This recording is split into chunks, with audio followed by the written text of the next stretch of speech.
معزز ناظرین، آج ہم ایک ایسی شخصیت کے ساتھ موجود ہیں، وہ ہے فاضل مدینہ یونیورسٹی، عظیم مذہبی اسکالر حضرت مولانا یوسف طیبی صاحب۔ السلام علیکم ورحمۃ اللہ وبرکاتہ۔ ہم آپ سے کچھ ایسے سوالات کرنا چاہتے ہیں جس سے لوگوں کے اندر مزید موٹیویشن پیدا ہو، وہ اسلام کی طرف راغب ہوں، اسلام کی طرف ان کا میلان اور زیادہ بڑھ جائے۔ یقیناً وہ آپ جیسی شخصیات کا دیدار کر کے، ان کے ساتھ مل بیٹھ کے، ان کی باتیں سن کے ہمارے ایمان میں بھی اضافہ ہوگا اور ہمارے ناظرین کے ایمان میں بھی انشاءاللہ الرحمن اضافہ ہوگا۔ جس طرح کے امت مسلمہ کے موجودہ حالات ہیں، ان میں علماء کرام کی کیا ذمہ داریاں ہیں؟ بسم اللہ الرحمن الرحیم۔ پہلی بات تو یہ ہے کہ علم دو طرح کا ہے، علم الادیان اور علم الابدان، جسم کا علم اور دین کا علم۔ ڈاکٹر بنتا ہے جسم کے علم کے ساتھ اور عالم دین بنتا ہے دین کے علم کے ساتھ۔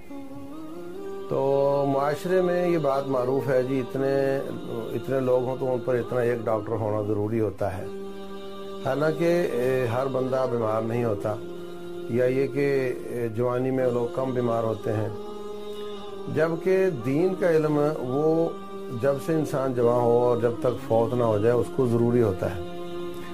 پھر یہ کہ اگر کسی کو ڈاکٹر میسر نہ ہو اور وہ بیمار ہو کر فوت ہو جائے اور عالم دین میسر ہو تو وہ دین پر ہوگا، عقیدے پر ہوگا اور وہ مر جائے گا تو جنت میں جائے گا۔ اور اگر عالم دین میسر نہ ہو اور ڈاکٹر میسر ہو تو ہو سکتا ہے ڈاکٹروں کے باوجود اس کی صحت ٹھیک نہ ہو، اور ہو سکتا ہے ٹھیک ہو بھی جائے، 4 دن اور جی لے گا، لیکن دین کے بغیر مرے گا تو ہمیشہ ہمیشہ آگ میں جائے گا۔ اس لیے حافظ ابن تیمیہ رحمۃ اللہ علیہ فرماتے ہیں کہ دین کے علم کی ضرورت جو ہے وہ بہت زیادہ قحط سالی ہو، اور جتنی ان کو بارش کی ضرورت ہوتی ہے اس سے زیادہ ہر وقت انسان کو دین کی ضرورت ہے۔ افسوس ہے کہ لوگوں نے جو آپ کی پرسنل رائٹس رکھے ہوئے ہیں ان میں دین کو نہیں رکھا، جبکہ اسلام نے اس کو پہلا حق رکھا ہے دین، اور اس کی ہر وقت ضرورت ہے۔ یہ کوئی قاعدہ ضابطہ نہیں کسی ملک میں بھی کہ کتنے عوام پر ایک عالم دین ہونا چاہیے، کوئی اس پر نہیں سوچتا، جبکہ ہمیں یہ نظر آتا ہے معاشرے میں علماء ہیں، اگر آپ ایک ایک پر غور کریں تو ان میں سے 90% علماء ایسے ہوں گے جن کی اولاد دین نہیں پڑھ رہی۔ تو تنزلی کی طرف، زوال کی طرف بات جا رہی ہے، اور اگلی نسلوں کے دین کی اصلاح کے لیے ہم کیا دے کر جا رہے ہیں ان کو، یہ بہت بڑا لمحہ فکریہ ہے۔ رسول اللہ صلی اللہ علیہ وسلم فرماتے ہیں کہ آخری زمانے میں دین اٹھا لیا جائے گا، علم دین اٹھا لیا جائے گا۔ علم دین ہی وہ وحی کا علم ہے جس کی وجہ سے ایک غیر نبی بن جاتا ہے، جب اللہ تعالیٰ اس کو وہ علم دیتا ہے۔ وہ کوئی ٹوکری نہیں پکڑاتے ان کو، وہ انفارمیشن ہی ہوتی ہیں اللہ تعالیٰ کی، وہی آگے وراثت بنتا ہے اور لوگوں تک جاتا ہے۔ وہی شاندار دین ہے اور اس کا علم ہے، تو اسی سے اس کی شان بلند ہوتی ہے۔ تو چونکہ آج کل ملکوں میں اسلام نافذ نہیں، اکثر میں اس کو پڑھنے سے کوئی نوکری نہیں ملتی، تو اس لیے لوگ اس کی قدر ہی نہیں کرتے۔ بڑے بڑے پڑھے لکھے بھی اپنی اولادوں کو دین پڑھانے کی طرف متوجہ نہیں کرتے، حالانکہ رسول اللہ صلی اللہ علیہ وسلم فرماتے ہیں کہ آخری زمانے میں دین اٹھا لیا جائے گا، علم اٹھا لیا جائے گا۔ ان اللہ لا يقبض العلم انتزاعا من صدور الناس، لوگوں کے سینے سے چھین کر اللہ تعالیٰ علم کو نہیں اٹھائے گا، ولكن يقبضه بقبض العلماء، بلکہ علماء کے قبض ہونے سے علم بھی ختم ہوتا جائے گا۔ صحابہ کرام حیران ہوئے، حضرت ہم اپنے بچوں کو پڑھائیں گے، ہمارے بچے اپنے بچوں کو پڑھائیں گے، تو کیسے اٹھ جائے گا؟ تو آپ نے فرمایا کہ ہاں یہ اٹھ جائے گا، ظاہر سی بات ہے اسی طریقے سے ہوگا کہ ایک وقت آئے گا لوگ اپنے بچوں کو نہیں پڑھائیں گے۔ تو ڈاکٹر سے زیادہ اس کی ضرورت ہے۔ آپ نے یہ سوال کیا ہے کہ کیا وہ خدمت کر سکتا ہے، میں کہتا ہوں یہی اصل چیز ہی یہ ہے، ہم دنیا میں آئے ہی آخرت کے لیے ہیں، اور عالم دین ہی آپ کو بتائے گا کہ آپ نے زندگی کیسے گزارنی ہے، اور وہی بتائے گا کہ آپ کی آخرت کیسے سنورے گی اگر وہ حقیقت میں عالم دین ہو۔ ہمارے یہاں المیہ یہ ہے، بہت افسوس کی بات ہے کہ اگر کسی نے اسکول میں چپڑاسی پہ رکھنا ہو نا تو کوئی نہ کوئی قاعدہ ضابطہ ہوتا ہے، عمر اتنی ہو، تجربہ اتنا ہو، پڑھا اتنا ہو، یہ ہو وہ ہو، لیکن اس بیچارے ممبر و محراب کے لیے کوئی کرائٹیریا نہیں، کوئی کہیں شرط نہیں کہ اس میں کون آدمی آئے گا۔ کوئی شخص داڑھی واڑی بڑھا لے اور گیٹ اپ اچھا کر لے، مخصوص قسم کی ٹوپی، مخصوص قسم کی پگڑی بنا لے اور چار اس کو جملے آتے ہوں، شعبدہ بازی اور تلی پہ سرسوں جمانے کا طریقہ معلوم ہو تو وہ بیٹھ سکتا ہے اس پہ۔ اور آپ دیکھ لو جو ہماری مساجد میں صورتحال ہے اس وقت، اس میں یا حتیٰ کہ چھوڑو مساجد کو، آپ اسلامی جماعتوں کے سربراہان پر اگر غور کر لیں، سربراہان پر، تو آپ کو نظر آئے گا کہ اکثر دین پڑے ہوئے نہیں ہیں۔ تو رسول اللہ صلی اللہ علیہ وسلم نے اسی حدیث میں فرمایا تھا حتیٰ اذا لم یبق عالما، جب اللہ تعالیٰ علماء کو اٹھا لے گا، اتخذ الناس رؤوسا جہالا، لوگ جاہلوں کو اپنا رئیس بنا لیں گے، فسئلوا فافتوا بغیر علم، ان سے سوال کیے جائیں گے اور وہ بغیر علم کے جواب دیں گے، گمراہ ہوں گے بھی، گمراہ کریں گے بھی، دین برباد کریں گے۔ تو علماء ہی اصل میں صحیح ضرورت ہے اور اس کی طرف ہی ٹھیک توجہ کرنی چاہیے کہ صحیح علماء پیدا ہوں، اور اس سے ہی آپ جتنا قدر تھوڑا بہت دین آپ معاشرے میں دیکھ رہے ہیں، یہ سکولوں سے تو نہیں آیا، یہ وہیں سے ہی آیا ہے، اسی پر زیادہ توجہ دی جائے، انہی کی کوالٹی اچھی کی جائے تاکہ عوام کا دین اچھا ہو۔ دین آپ کی دنیا کی بھی بہتری کا ضامن ہے۔ من عمل صالحا من ذکر او انثی وهو مؤمن فلنحیینہ حیاتا طیبہ، آپ عقیدہ اور عمل ٹھیک کر لیں، آپ کی زندگی حیات طیبہ بن جاتی ہے۔ وَلَنَجْزِيَنَّهُمْ أَجْرَهُمْ بِأَحْسَنِ مَا كَانُوا يَعْمَلُونَ، مرنے کے بعد بھی بہترین اجر اسی کو ملے گا۔ ہر عبادت اس کی تاثیر دنیا میں ہوتی ہے، ہر عبادت کی۔ نماز کو دیکھ لیں، اللہ فرماتے ہیں ان الصلاۃ تنہی عن الفحشاء والمنکر، یہ آخرت میں، دنیا میں، آخرت میں تو کوئی بے حیا نہیں ہوگا، آخرت میں تو کوئی منکرات نہیں ہوگی، یہ اس جہان میں۔ تو ہر عبادت آپ کی دنیا کی اصلاح کرتی ہے اور ہر عبادت آپ کی آخرت کی اصلاح کرتی ہے۔ تو اگر دین ٹھیک ہو اس کی ہر چیز درست ہو جاتی ہے، دین درست نہ ہو تو ہر چیز غلط ہو جاتی ہے۔ اس لیے علماء کا ہی سارا کردار ہے اور خرابی بھی علماء کی خرابی سے ہی ہے۔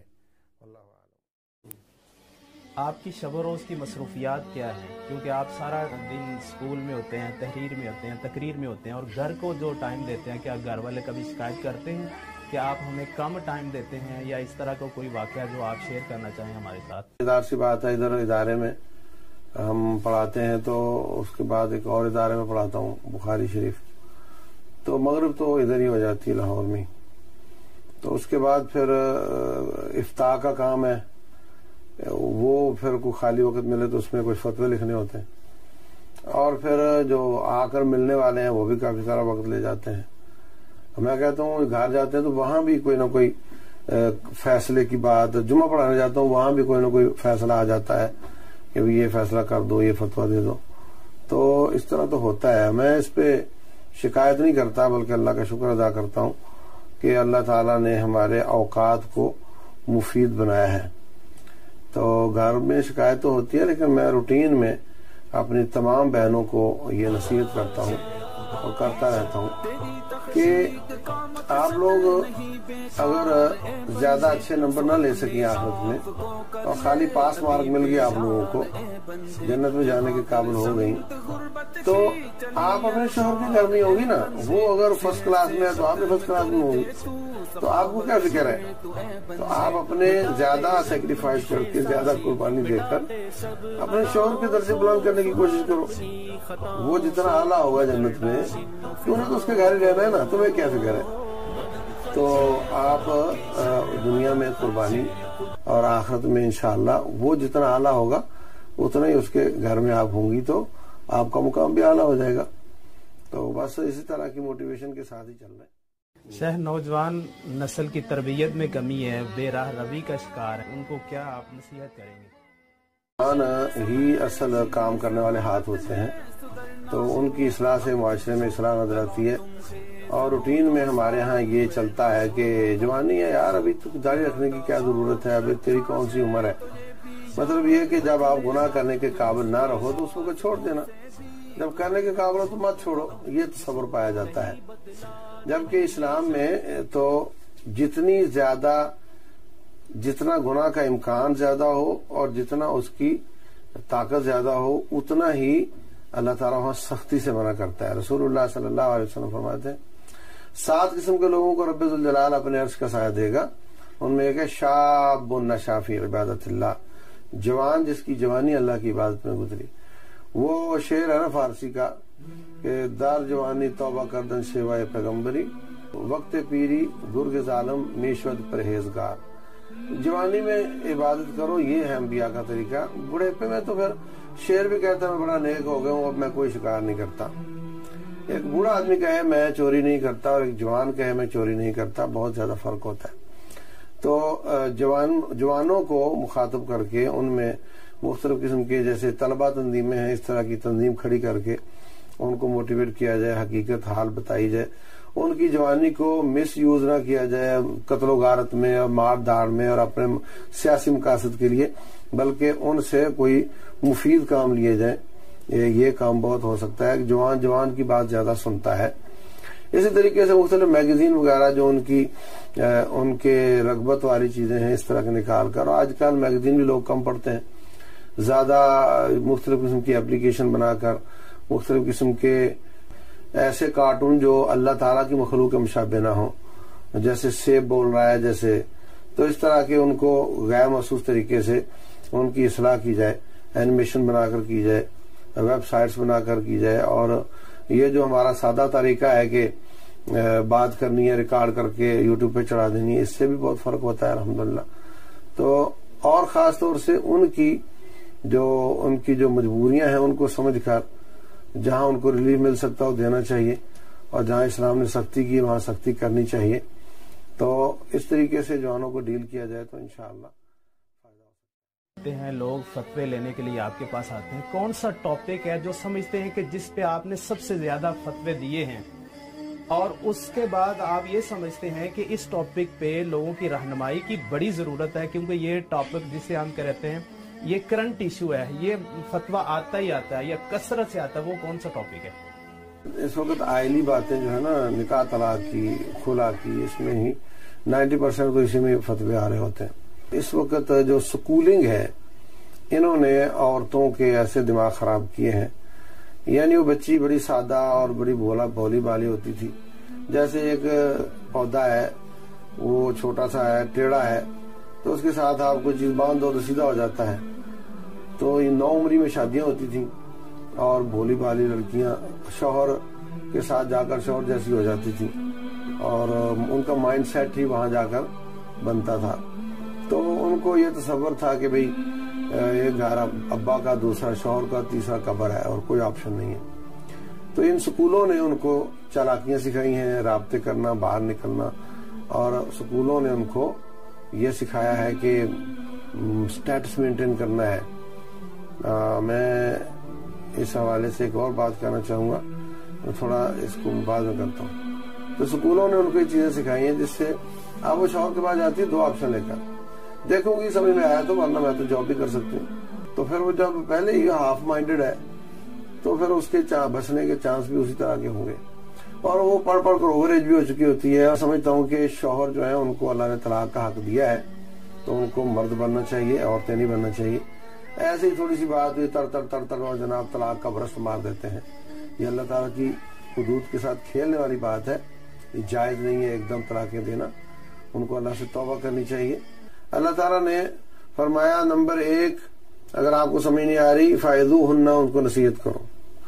پھر سمجھ نہیں آ رہی نمبر 2 وَاهْجُرُوهُنَّ فِي الْمَضَاجِعِ بستر الگ کر لو. پھر سمجھ نہیں آ رہی تو اس کے ابے کو بلا کر بات بیچ میں رکھو. پھر اگر طلاق دینا ضروری ہو جاتا ہے تو پھر ایسے پاکی کی حالت میں دو جس میں آپ اس کے پاس نہیں گئے ہو. اس کے دن آتے ہیں تو یہ جانا چاہ رہا ہوتا ہے، انتظار میں ہوتا ہے، تو پھر طلاق لیٹ ہو گئی. اگر چلا گیا تو پھر لیٹ ہوگی. اللہ چاہ رہا ہے نہ ہو، لیکن اگر آپ نے دے دی ہے تو 1 طلاق عورت کو الگ کرنے کے لیے کافی ہوتی ہے. اس کے بعد عدت گزر گئی، الگ ہو گیا. 2 اور 3 تو تب ہے جب اس نے رجوع کر لیا پھر کر لیا، تو ورنہ 1 کافی ہوتی ہے. تو اتنے پروسیس کے بعد اگر وہ ایک کی پھر اس کو رجوع کر لیا، پھر اس نے دینی پڑ گئی، پھر رجوع کر لیا، تو اب اللہ فرماتے ہیں کہ ٹھیک ہے تو نے بہت دیکھ لیا، اب یہ تجھے نہیں ملے گی، اب یہ کسی اور سے شادی کرے گی، تو بھی کسی اور سے شادی کر۔ بہت کم ہے کہ وہ شوہر بھی اس کو سمجھنا ہے، یا وہ چھوڑ دے یا فوت ہو جائے، پھر اس کے والدین راضی ہوں تو پہلے کی طرف آ سکے، بہت کم ہے۔ تو یہاں پہ جو چلتا ہے وہ یہ کہ ایک دم پہلی بار توڑ دی جاتی ہے، اور بعد میں پھر ایک حلالہ بنایا ہوا ہے جس پر رسول اللہ صلی اللہ علیہ وسلم نے لعنت فرمائی ہے، اس کے ذریعے جوڑ دی جاتی ہے۔ تو اس میں عوام کا بھی قصور ہے اور ایسے لوگوں اور علماء کا بھی قصور ہے، تو ان کو بھی اپنی اصلاح کرنی چاہیے۔ اس طرح آپ نے فرمایا ہے کہ سکولنگ کی وجہ سے یہ پرابلم پیش آ رہے ہیں، ان کی سکولنگ میں کاؤنسلنگ نہیں ہو رہی، یا سکول اپنا جو کام ہے صحیح طریقے سے سر انجام نہیں دے رہے، تو آپ کس طرح کا سکول چاہتے ہیں، کس طرح کا ادارہ چاہتے ہیں جن میں ان کی تربیت ہونی چاہیے؟ اصل بات یہ ہے کہ یہ سکولنگ کس نے شروع کی ہے؟ انگریز نے، اور اس کو پاک و ہند میں آ کر حکمران چاہیے تھے یا نوکر چاہیے تھے؟ نوکر چاہیے تھے۔ اس لیے آپ 10,000 طالب علم جمع کر لو، اس کو پوچھو تیرا الٹیمیٹ ویژن کیا ہے، یہ کرے گا آئی کام کرے گا، ایم کام کرے گا، پھر اچھی نوکری، یہ پڑھے گا، کمپیوٹر پڑھے گا، اور اس کے بعد اچھی نوکری، یہ انجینئر بنے گا، اس کے بعد اچھی نوکری۔ تو یہ سکولنگ جو ہے یہ کیریئر بلڈنگ سکھاتی ہے، یہ بندہ بننا نہیں سکھاتی۔ ان کو ضرورت ہی نہیں بندہ بنانے کی، ان کو روبوٹ چاہیے جو ان کی بات مانے، بس وہی وہ بنا رہے ہیں۔ تو جبکہ ہمیں چاہیے، ان کی عورت کے لیے خاص طور سے چاہیے کہ وہ گھر چلانا سیکھ جانتی ہو، اسکول تو نہیں سکھائے گا۔ بچہ فٹ بال بن جاتا ہے، ٹیچر کہتا ہے کہ والدین کا کام ہے اخلاق سکھانا، میرا تھوڑی ہے، میرا تو نصاب پورا کرنا ہے۔ والد کہتا ہے بیٹے جب فیس دینی ہونا تو مجھے بتا دینا، اور باقی اسکول جانے تو جا، وہ ادھر کک مارتا ہے، وہ ادھر کک مارتا ہے۔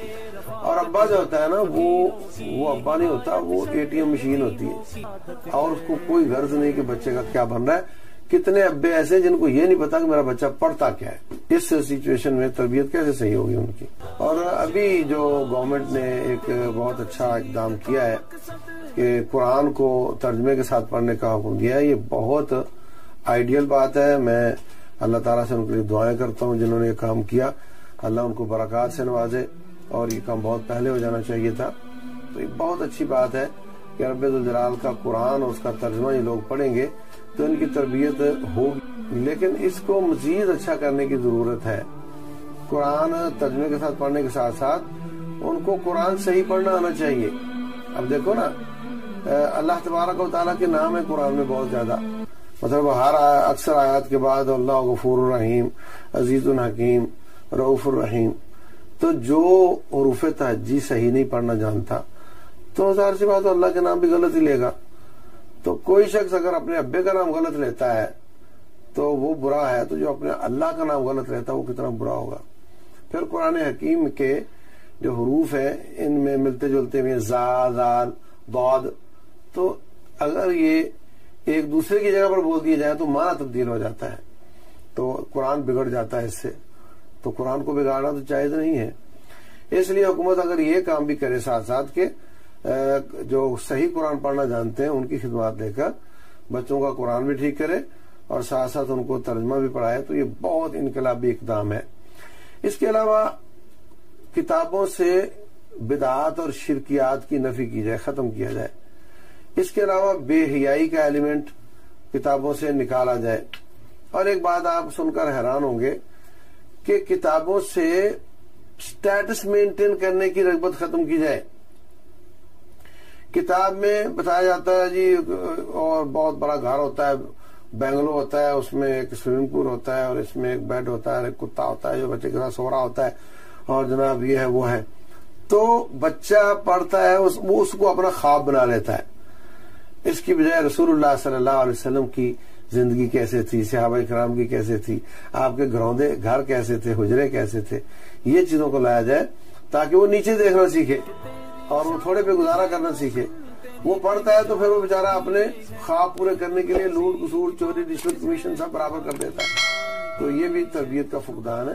ان سب چیزوں سے پاک وہ بنایا جائے اور ٹیچر ٹریننگ کروائی جائے، نصاب بھی بنایا جائے تو پھر انشاءاللہ جوانوں کی تربیت ٹھیک ہو سکتی ہے۔ آپ ایز اے پرنسپل ایک ادارے کے مدیر بھی ہیں، تحریر بھی ہے آپ کی، تقریر بھی ہے، اور اس کے علاوہ بھی کئی ذمہ داریاں ہیں آپ کی۔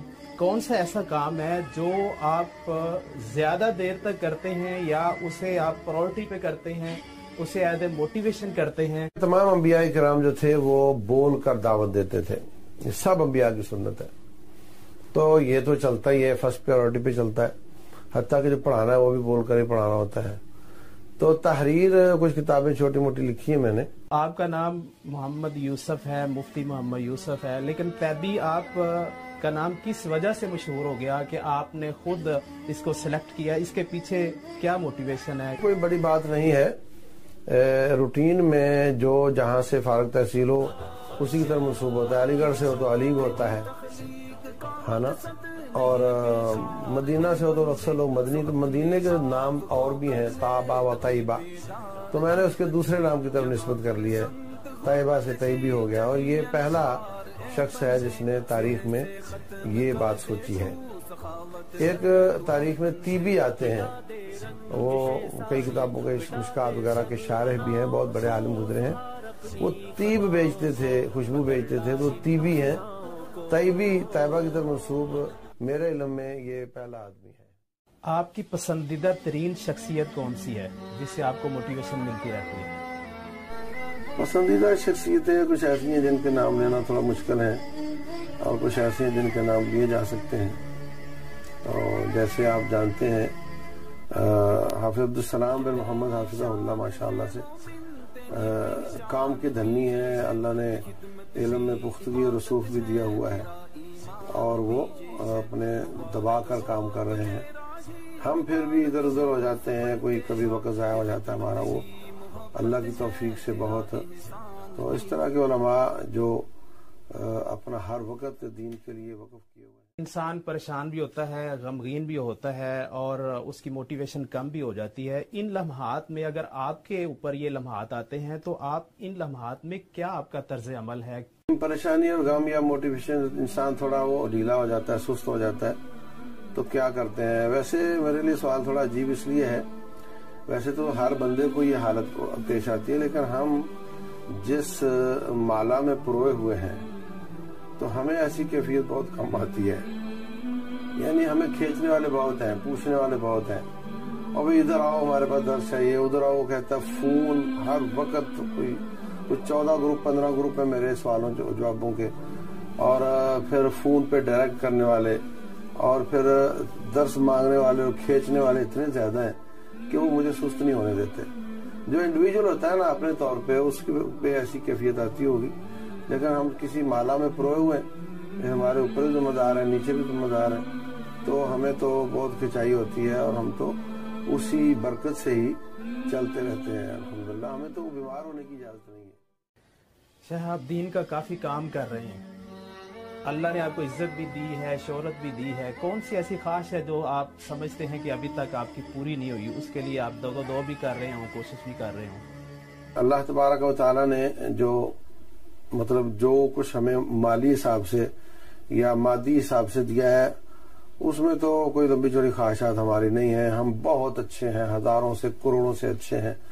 اللہ تبارک و تعالیٰ نے ہمیں یہ سمجھا کہ اس کو زیادہ دیا تو یہ خراب ہو جائے گا، تو ہمیں اللہ کی اس شفقت اور رحمت پر بھی ہم اللہ کا شکریہ ہی ادا کرتے ہیں۔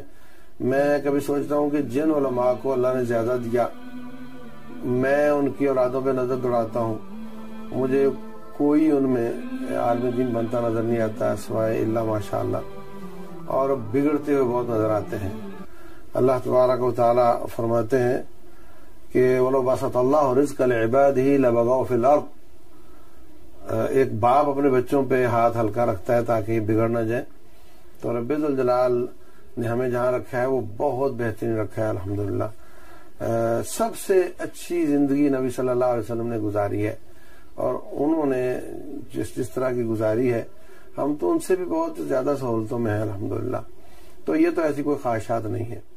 ویسے دینی حساب سے میری خواہشات ہیں کہ کوئی اچھی یونیورسٹی بنائی جائے، فیڈرل بورڈ بنایا جائے، اور اس کے تحت پورے ملک میں اس کی برانچز ہوں، اور یونیورسٹی ہو جس کی برانچز بھی فیڈرل یونیورسٹی کی پورے ملک میں ہوں، اور اس کے ذریعے نوجوانوں کی اصلاح کی جائے۔ یہ ایک میری بہت خواہش ہے، اللہ تعالیٰ